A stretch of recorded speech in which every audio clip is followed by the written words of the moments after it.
Hey all, this is Chris with the Puget Sound Board Game Players. Hope you crazy kids are having fun playing games. As far as recent plays, I wanted to talk about Mr. Jack. Now, Mr. Jack is a hidden movement game that came out in 2006 originally. It's a two-player game where one player plays Mr. Jack. As we all know, he basically is a PG-rated version of the infamous Jack the Ripper, who stalked the Whitechapel district, taking the lives of ladies of the night in the late 19th century London. The other player plays, I guess, the good guys, investigators who are trying to find out who Mr. Jack is. Now, the way Mr. Jack wins is he has to escape, and he does this by leaving the board provided he is not seen, or if the investigator player has not discovered Mr. Jack by the 8th turn, Jack wins. The investigator player can only win by moving a character to the character he thinks is Jack the Ripper and make an accusation. If the accusation is correct, the investigator wins. If it's not, the investigator player loses. And there's 8 different characters that the investigator player plays, and each of the 8 characters have special abilities. The key strategy in this game revolves around moving the characters. If a character is next to a streetlight or next to another character, those characters can be seen. And at the end of each round, investigator player asks if Jack can be seen, whether it be by the lights or by another character. Then the investigator takes that information and through process of elimination will hopefully know who Jack is before the 8th round ends. So, we played this game, played this with both you ho-dads. What are your thoughts of the game? What do you think, Elvis? I liked it. Having a hard time remembering the game. You drank a little, but I don't know. I don't think it was enough to impact your judgment. It's true. You were actually pretty clear-headed. Just your memory. Yeah. I remember we played the other game, the Phantom of the Opera one, which is similar, right? Yeah, it's the same mechanics. I remember liking that one better for some reason. How about you, Pace? We played this pretty recently. I thought it was rigged against Jack. Oh, like the game, the balance? Very difficult as Jack to get away. And why do you say that? Number of turns that they have to discover him, the kind of alignment of the characters in the places where they will or won't be seen, seems like you don't have a lot of control. That's a good point, yeah, because Mr. Jack starts with the same player lineup. The characters always start in the same spot at the beginning of the game. Whereas the game Elvis just mentioned, Phantom of the Opera, you have a random setup each time you play. Actually, this is in French, though. How would you technically say that? Does anyone know? Le Fantôme de l'Opéra. Is that how you would say that? Le Fantôme de l'Opéra. Le Fantôme de l'Opéra. So, yeah, Mr. Jack came out first, and it's designed by Bruno Cathala and Ludovic Malblanc. And now base mechanics of Mr. Jack is kind of what inspired Phantom of the Opera. So, okay, well, do you remember? Is that the same designer for Phantom of the Opera? Yes. Okay. Same design group, same mechanics. I can't remember. I remember I liked it better though, but I did like Jack. Basically, Phantom of the Opera uses the same mechanics, but different characters, random setup at the beginning, and instead of trying to find out who Jack the Ripper is, the investigators are basically trying to find out who the Phantom is before the Phantom scares the headliner out of the opera house. Oh, I think that's what I liked about it more, is that you could kind of have, instead of just like the Home Alone mechanic where you're just trying to keep yourself from being discovered until the end, you could actively, you had something else that you were trying to do as the Phantom as well. Uh-huh. And the abilities seem better. I like the way that you move different. It was like you move from room to room as opposed to just like a regular sort of like spaces type of move. Like the secret passages, girl? Yeah, yeah. Oh, yeah, in Phantom of the Opera, basically when you move characters by the number of other characters that are in the room with them. So I think that kind of makes it a little more strategic because you don't know where characters are going to end up. Yeah. And you don't know where your opponent is going to put other characters. So, for example, like in Phantom of the Opera, if I move a character and there's 3 other characters in the room, that character can move up to 4 spaces. Whereas versus in Mr. Jack, it's basically 1 to 3 moves. And in Phantom, it's a little more strategic because people can end up stacked on top of you and you don't know who's going to be where. But in Phantom, though, you have you have a room with a light out and you have a locked door. So basically, if a person is sharing a room with someone else, they can be seen. If a person is isolated or alone, they cannot be seen. So basically, you're trying to keep your people from being seen because once everyone is seen, through process of elimination, the investigator can determine who the Phantom is. So you have people moving around the light. You have one guy who can move the light around, one lady who can move a lock around. You have one guy, I guess, whose body odor is so bad that everyone leaves the room when he ends a turn or something. It could be his conversation. Yeah. Well, maybe it's both. Conversely, there's a woman who is so attractive that it attracts everyone. Yeah, I remember liking that better. It had more depth than the Jack the Ripper game, the notional Jack the Ripper game. Well, if anyone's looking for 2-player games, I recommend both of these very much. I mean, I would recommend you start with Mr. Jack and then move on to Phantom of the Opera. I guess you don't have to. Andrew Lloyd Webber stole all the music for that opera, right? I don't even know what the opera's about. What's the plot of it? Phantom of the Opera. There's like a guy who's like ugly and he is attracted to this actress. Right. Opera singer. Wait, right? Opera singer. How did he steal the music? He got sued by like Oingo Boingo or Danny Elfman or something. What? I don't remember. I don't know the details. Danny Elfman. I don't know the details, but he got sued and he lost for stealing some of the music. There's some good songs in that. But no, wait, they're really good because they're stolen from other good popular songs. But what was the plot though? He's ugly. She sings. Do they fall in love or no? I don't know. Maybe. It's like I'll be honest. Like playing the game. I mean, everyone's of course heard of Phantom of the Opera, but I'll be honest. Like playing the game has kind of got me curious about like the source material now. Honestly, I know more about Andrew Lloyd Webber stealing the music than I do about the actual story. Yeah. It's not as old as people think it is. It's pretty new. Well, that's why it surprised me because you said Danny Elfman. You're making a joke though. Right? No, it really was. It was like Danny Elfman. It's like popular music, totally. If I had my phone, I'd look it up. But okay. They don't allow phones in the recording booth. At this Got professional recording studio. Yeah, that's. Anyway, Camp Grizzly is the story, the game of which the story we're doing tonight is based out of. But it's not just a 2-player game, right? It's like no. Yeah. Okay, and I remember I liked it, but it would have been better if we would have played with more people. Yeah. Because I think I was playing the sub getting dominated, and I had to control a bunch of the subs and get away from the killer. You mean the camp counselors? Yeah, But it was really fun. I remember liking the game. It was cool. Camp Grizzly. It had a cool. It had like this like. This is not just like a the BDSM game. The motif of the game is really cool. I like a good 80s horror vibe. Right. There's like, for some reason, there's like a tape cassette in my mind whenever I think of the game. Is there some kind of tape cassette on the art related? I don't know. I think there's a card that's like a boombox. Yeah, maybe that was it.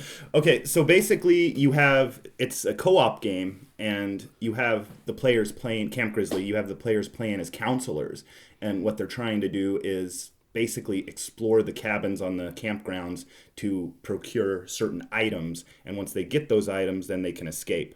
But what it really comes down to is each of the counselors has different abilities and health scores, and you're avoiding this psycho killer who's obviously kind of like this... Jason. Yeah, like rip off of Jason, but he wears a bear's mask and is named Otis, and he's a psycho killer. So what I actually really liked about the game was the art. That was actually the thing that kind of stood out the most for me, is like this comic book art. I don't know, I like comic book art, I guess, but... And then you have different characters, and as he's going around, Otis is going around killing people around the camp, the body count will go up, and he becomes stronger as the body count increases. So basically more difficult to defeat him. As you're losing, it gets harder. Right. And a lot of it, it's typical Ameritrash game. Actually, Camp Grizzly's made by a company called Ameritrash Games, where it's no mechanics, no strategy. It's all based on pretty much die rolls, So if you have a bad night with the dice, a la Arkham Horror or whatever, then you might have a bad time with the game. But I don't know. It's with Otis. But I just thought it was fun. But our tale tonight is inspired by Camp Grizzly.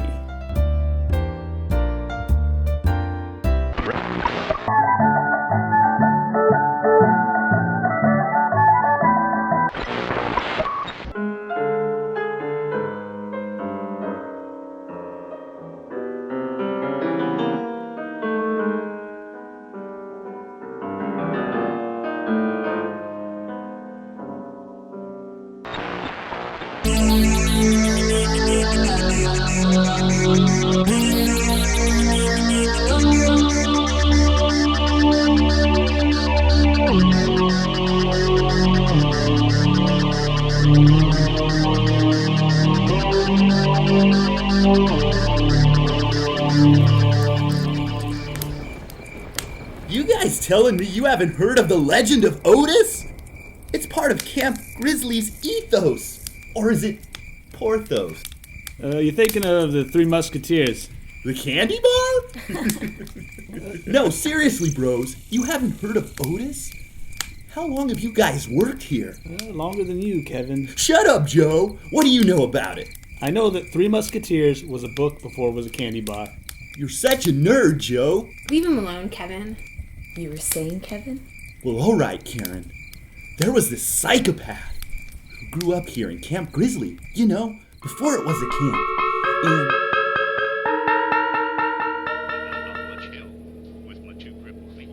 Pass me another one of them beers, Taylor. You think you should be doing that, Jenkins? I mean, it's illegal and it's not very safe. We're the law around here, Taylor.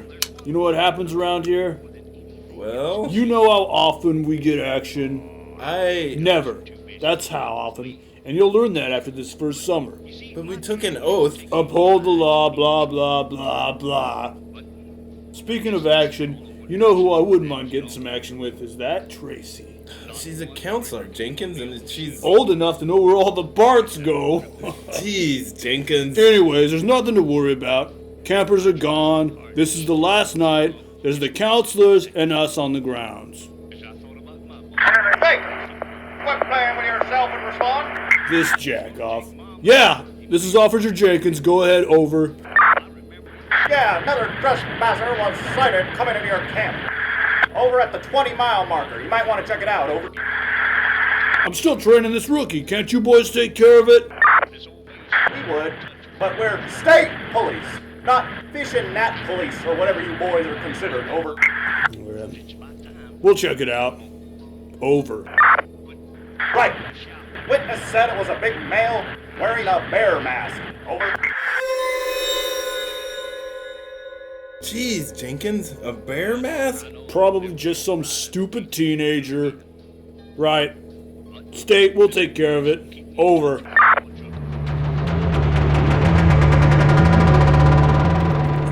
he then watched the bear tear apart his parents, limb from limb. And? From then on, he lived alone in the woods. Why didn't Child Protective Services come and pick him up? They couldn't find him, Karen. Yeah, what about the police? Was there a search? There was a search, but nothing could be found. Then how did they know what happened, Kevin? Damn it, you guys! You guys are ruining the story. They would have found him.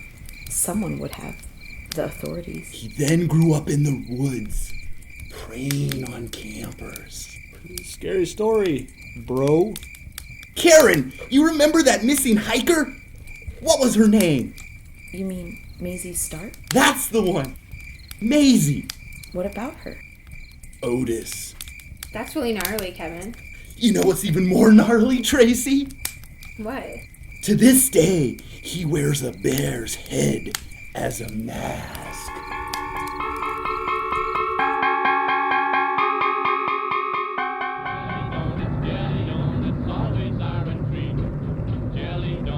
Look at that, Jenkins.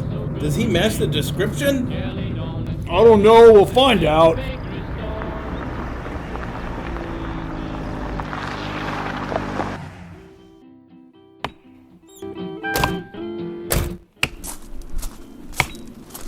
Excuse me, sir.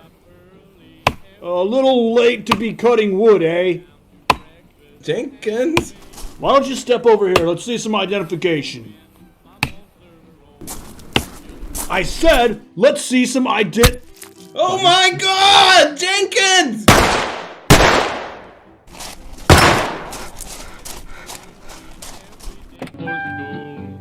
This is Officer Taylor, the intruder over at 20, the bear mask. He's... Say again, over. Jacob, you there, over. What's the matter, Jenkins? Bear got you too. Over.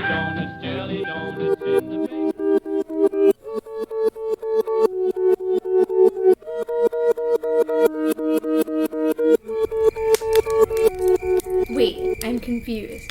He wears a bear's head or a bear's face?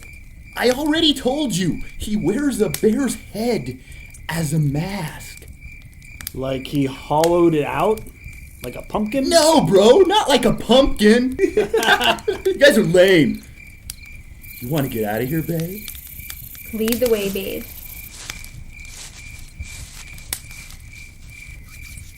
Some story, huh? Yeah. What are you drawing? Oh, it's nothing. Let me see. Is that all of us, Karen? That's really good. Do you think so? Yeah, really good likenesses. You could work for the New Yorker or something.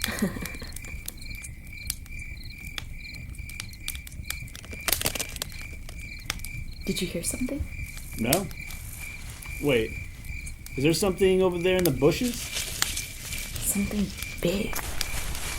Really big. Oh my.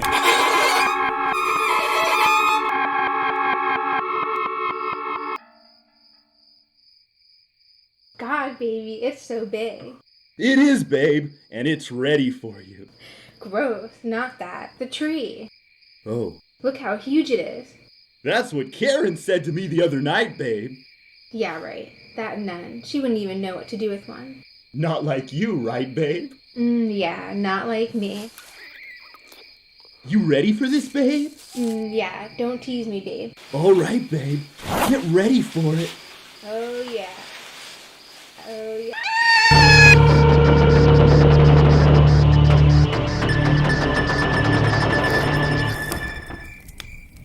Careful, Joe.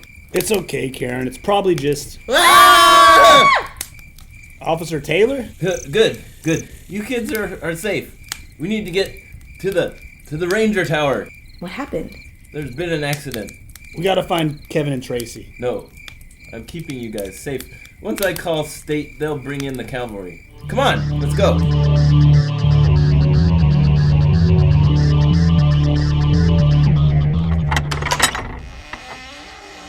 You kids will be safe here.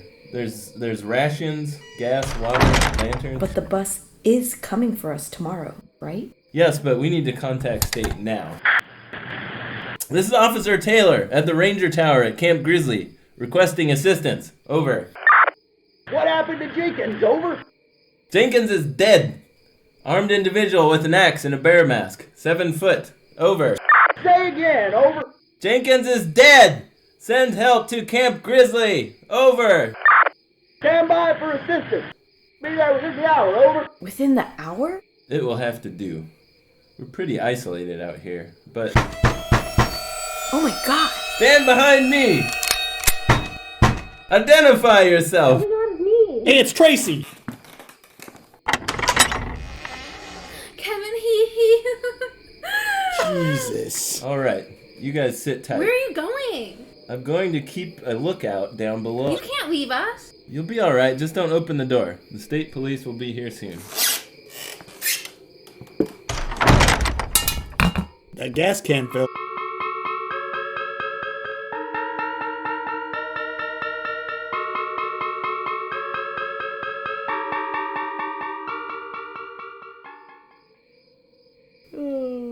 You should get some sleep, Karen. You know, if you guys want to make out or whatever, it's cool with me.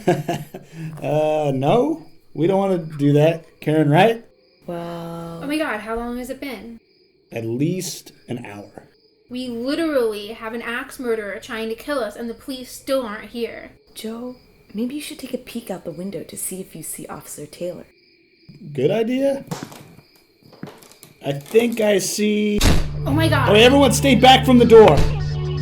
Oh my god, he's going to break through. We'll be okay. Everyone just stay calm. Oh my god, Joe, oh my god. I got an idea. Karen, what are you doing? Oh my god, we're so gonna die here. I don't want to die. I never even got to have sex with Ryan Gosling. Karen, be careful with that. Oh my god, he's almost through. Step back, Joe.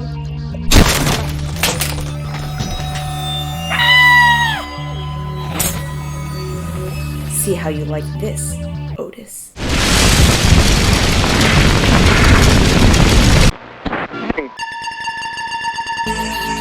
Camp Abeartoir, Part 7, The Final Beginning, was written by Chris Dowalder and starred Chris Dowalder, Elvis Cunningham, Pace Garrett, and Emily Arnold. Camp Abeartoir, Part 7, The Final Beginning was inspired by Camp Grizzly by Ameritrash Games. Julianne Alexander does all of our original artwork, which can be viewed at our website at boardgameplayers.com. Email us at thepugitsoundboardgameplayers@gmail.com. Thank you for listening. Anyway, I want to check our email and see the feedback that we're getting from our listeners. We don't have anything. There's nothing here right now. Do you have maybe a spam blocker or something like that on there? Maybe it takes. Yeah, that's true. That's true. Feedback spam. That's true. Hold on, let me check the spam folder. Something about Britney Spears naked in Pakistan or something. Yeah. But no, nothing from listeners. That being said, please give us feedback at thepugitsoundboardgameplayers@gmail.com. I urge you, dear listeners, to email us anything you want, your thoughts, rebukes, suggestions, story ideas, or scripts. And subscribe and rate us on iTunes, Stitcher, you know the drill. Maybe the email address is too cumbersome. It is pretty cumbersome. Like they don't want to type it. I don't even like it. That would be a good reason, though. I don't even like to type it. It's just a passive audience. That's all. That's true. That's fine, but yeah. So fucking take it and like it. Wait, what does that mean? Because they're passive. Oh. Take what we're giving. Like we're shoveling it in. They have no choice. Is that what you're saying? Maybe they subscribed, but then they sort of lost the feed, lost or motivation. Now they can't unsubscribe. Or they don't even want to upgrade the feed. Yeah, so it's just there. It's it auto downloads. Oh, there's a new one. They get in their car and it auto connects to the Bluetooth, so they can't really stop it. And it auto plays. And there it is. Yeah, I'm all about self-deprecation being the new theme of the show.